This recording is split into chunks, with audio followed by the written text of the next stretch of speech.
Bakit nga ba may laging naiinggit? Mahirap manghula pero siguro kasi may mga tao na gustong makuha ang lahat at nais na laging makaangat sila sa iba. Mga ka-G, sa ating mabuting balita, may mga nainggit sapagkat naging mapagbigay ang may-ari ng ubasan sa mga manggagawa, lalo na sa mga huling nagtrabaho.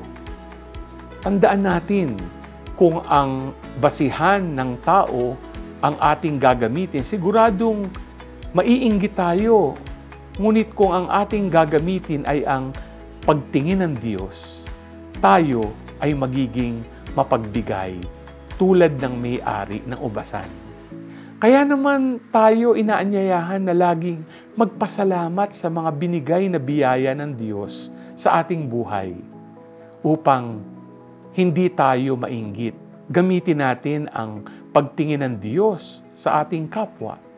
Ang pagtingin na mas nanaisin na handang magbigay para makatulong sa mga nangangailangan, kaysa tumanggap ng mga papuri at parangal.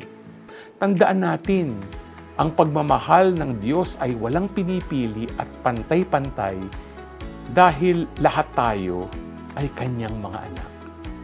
Mga ka-G, handa ka bang magpasalamat sa binigay ng Diyos sa iyo at gayon din ay matuwa sa mga biyayang natatanggap ng kapwa mo? G ka ba? G!